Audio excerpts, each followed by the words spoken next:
అనారోగ్యం, ఉద్యోగం, వ్యాపారం అప్పులతో బాధపడుతున్నారా? వెంటనే జేకేఆర్ గురువు గారికి కాల్ చేసి అపాయింట్మెంట్ తీసుకోండి.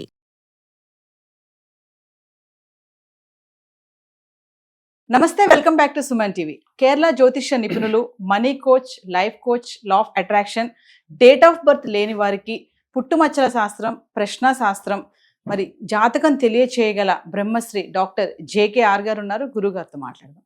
నమస్తే గురుగారు. నమస్కారం అమ్మా. గురుగారు, ఇప్పుడు చాలా మంది వలస వస్తూ ఉంటారు కదా, అంటే సిటీయే తీసుకుందాం. హైదరాబాద్కి వచ్చే వాళ్ళు ఇల్లులు చూసుకుంటూ ఉంటారు, అంటే అద్దె ఇంట్లో ఉండేవాళ్ళు.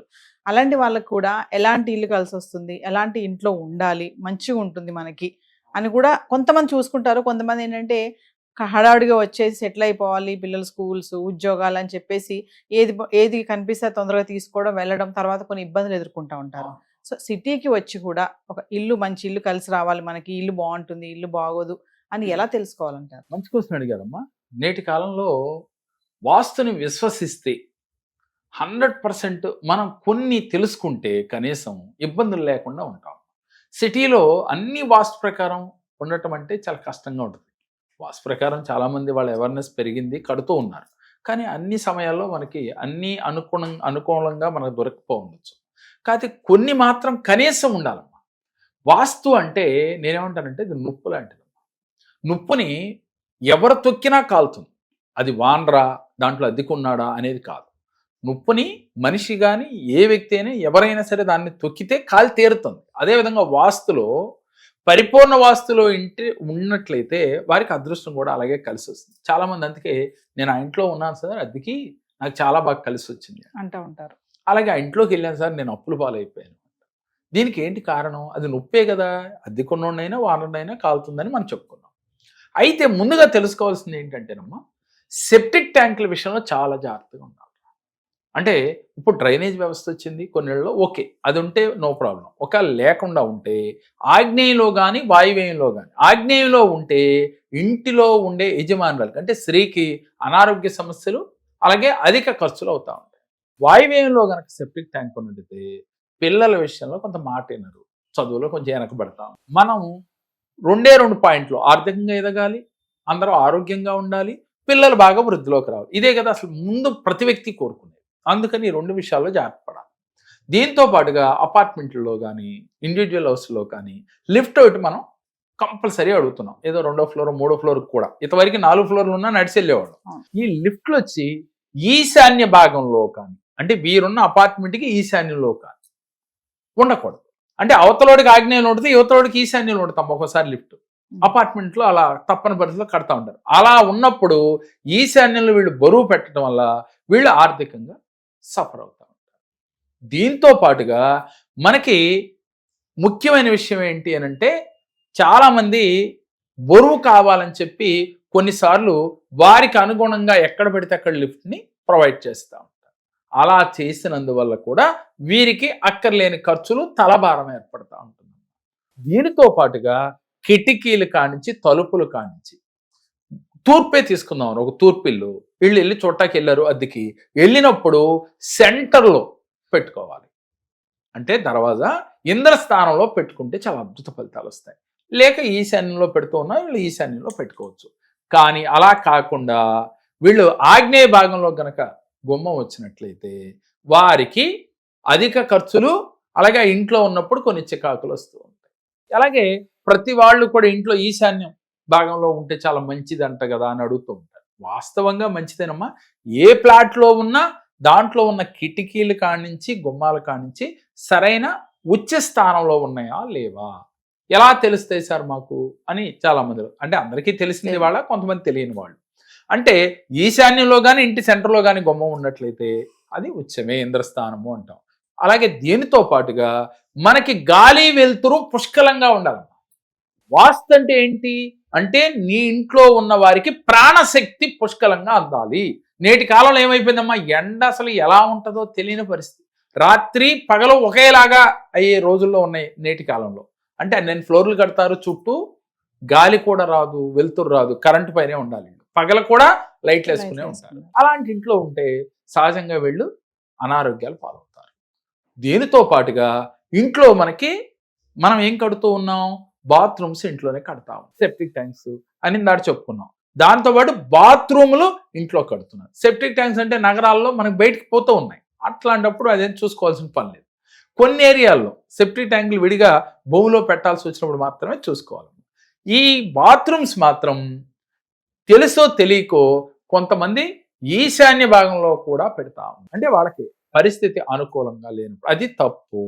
దీంతో పాటుగా ఉత్తర వాయువ్యంలో గోడ కాంచి కనుక బాత్రూమ్స్ కట్టినట్లయితే పిల్లల మీద దాని ఎఫెక్ట్ చూపుతా ఉంది. రెండోది, మనకి గుమ్మం ఎదురుగా బాత్రూమ్ ఉండకూడదు. అంటే ఒక బెడ్రూమ్ గుమ్మం ఎదురుగా బాత్రూమ్ పెట్టకూడదు. ఇలా పెట్టినా కూడా ఆ ఇంట్లో నెగిటివ్ ఎనర్జీ ఎక్కువగా ఉంటుంది. ఆ ఇంట్లో యజమానికి కొన్ని ఇబ్బందులు కలుగుతాయి. అంటే చాలా చిన్నవేనమ్మా.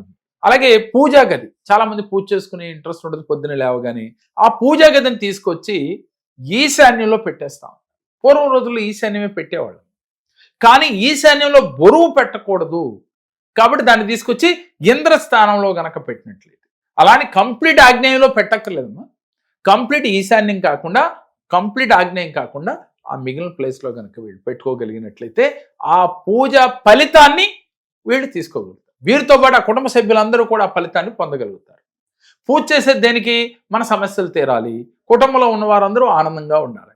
మరి ఆ పూజా గది, కూర్చుని చేసే పూజా గది కూడా, ఆ ప్లేస్ కూడా సరైనదై ఉండాలి.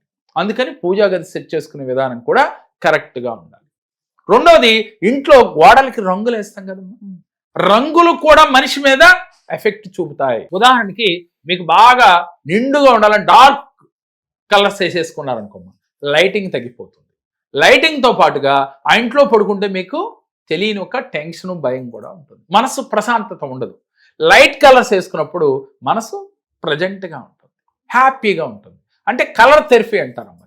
అంటే ఒక వాస్తుతో పాటుగా ప్రతి దాని మీద కూడా మన మైండ్ ఇన్ఫ్లుయెన్స్ చేస్తుంది. ఒక రంగు మీద కావచ్చు, వాస్తు మీద కావచ్చు, ఆ ఇంట్లో మనం పెట్టుకుని సర్దుకునే సామాను పైన కూడా, అంటే నీట్గా అలంకరించుకున్నారనుకోమ్మ ఇల్లు, మీ మనసంతా చాలా ప్రశాంతంగా ఉంటుంది. చూడండి, అయితే ఆ సర్దుకునేది వాస్తు రీత్యా సర్దుకున్నట్లయితే ఇంకా అద్భుతంగా ఉంటుంది. కబోర్డ్స్ కూడా ఎక్కువగా ఈశాన్య భాగంలో కన్నా కూడా పడమర దక్షిణాల్లో ఎక్కువగా ఉండటం. బీరువా తీసుకొచ్చి దక్షిణ నైరుతిలో కానీ, అలాగే ఉత్తర వాయువ్యంలో కానీ పెట్టుకోవడం. ఇలాంటి చాలా చిన్నవేనమ్మా. ఇలాంటివి చూసుకున్నట్లయితే చాలా అద్భుత ఫలితాలు వస్తాయి. అంటే రెంట్కి కూడానా అని అంటే, రెంట్ అయినా, ఇందాక మనం చెప్పుకున్నాం, రెంట్ అయినా సొంత ఇల్లు అయినా ఆ ఇంట్లోకి వెళ్ళాక నాకు బాగా కలిసి వచ్చింది, నేను ఇబ్బందులు పడ్డాను అన్న వాళ్ళు చాలా మందిని చూసాం కదా. అంటే వాస్తు అనేది ఒక నొప్పుతో సమానం అని చెప్తున్నాం కదా. నొప్పు అనేది తొక్కితే ఎవరికైనా కాలుతుందని. కాబట్టి రెంట్ అయినా సొంత ఇల్లు అయినా ఆ ఇంట్లో ఉండాలి అంటే కనీసం ఈ చిన్నవన్నా మీరు ప్రికాషన్స్ పాటించాలి. ఇది తెలిసినా సహజంగా వీడియో చూస్తేనే మీకు అర్థమైపోతుంది ఇది ఇలా ఉండాలి, ఇది ఇలా ఉండాలని. ఇలాంటివి పాటించి మీరు ఉన్నట్లయితే మీకు అద్భుత ఫలితాలు వస్తాయి. మరి ఇప్పటి వరకు నేను చూసుకోలేదండి, మరి ఆ ఇంట్లోకి వెళ్ళి నాకు ఎలా వస్తున్నాయి, మారలేని స్థితిలో ఉన్నాము అనుకున్న వాళ్ళు మీరేం చేయాలంటే పరిపూర్ణ వాస్తు యంత్రం అని ఒకటి ఉంటుంది. అది కనీసం ఉత్తరం గోడకి పెట్టుకున్నట్లయితే, అలాగే మీ ఇంటి సింహద్వారం పైన లోపల పైన గృహలక్ష్మి అమ్మవారి యొక్క ఫోటో పెట్టుకున్నట్లయితే, అంటే ఇది పెట్టుకుంటే జీవితాలు మారిపోతాయా, వాస్తు దోషాలు పోతాయంటే పోవమ్మా. కనీసం ఎంతో కొంత ఊరట కలుగుతుంది. మరి మీరు అద్దెకున్నారా, సొంతిల్లా అనేది కాకుండా వాస్తుని విశ్వసించిన వారు ఈ నియమాలు కనీసం, చాలా చిన్నవే నేను చెప్పింది, ఈ నియమాలు కనీసం పాటిస్తే మీరు హ్యాపీగా ఉంటారు, ఆనందంగా ఉంటారు. 100% మీ జీవితంలో ఉన్నతంగా ఎదగలుగుతారమ్మా. చాలా మంది వాస్తు సమస్యల కోసం మమ్మల్ని కలుస్తూ ఉంటారు. వారికి పరిపూర్ణ వాస్తు అంటే ఎలా ఉంటుంది, మీరు మంచం ఎటు దిక్కులో ఎక్కడ వేసుకోవాలి, కబోర్డ్స్ ఎక్కడ కట్టాలి, కంప్లీట్ డిజైన్ చేసి కొత్తగా ఇల్లు నిర్మించుకున్న వాళ్ళైతే, అలాగే పాతగా కట్టిన వారైతే వాళ్ళని ఇది తప్పుంది, గోడ రిమూవ్ చేయండి అని చెప్పకుండా దానికి ప్రత్యామ్నాయంగా ఏం చేసుకోవాలో వారికి తెలియచేసి ఆ ఇంట్లో సుఖశాంతులు వచ్చేటట్టుగా చేయడమే ఈ కేరళ జ్యోతిష్యం యొక్క ముఖ్య ఉద్దేశం. అంటే ఒక జ్యోతిష్యమే కాకుండా, ఆస్ట్రాలజీయే కాకుండా 13 శాస్త్రాల్లో ఆ వ్యక్తిని పరిశీలించి పరిశోధించి జాతక వివరాలు తెలియచేసి వాస్తురీత్యా కూడా వారు హ్యాపీగా ఉండాలి, ఆ ఇంట్లో వీళ్ళు ఆనందంగా ఉండాలి, చక్కగా నిద్రపోవాలి, సుఖ సంతోషాలతో వారు కోరుకున్న ధనంతో ఉండాలి అంటే కనీసం చిన్న మార్పులు చేసుకుని వారు ఆనందంగా ఉండవచ్చమ్మా. అందుకని ఎవరైనా సరే అలాంటి సమస్యలు, వాస్తు దోషాలతో బాధపడుతుంటే కంగారు పడకుండా ఈ కేరళ సంఖ్యా జ్యోతిషాన్ని ఒక్కసారి సందర్శించండి. చిన్న రెమెడీస్తో ఆ సమస్యల నుంచి ఈజీగా బయటపడే చేయడమే మా ఉద్దేశం.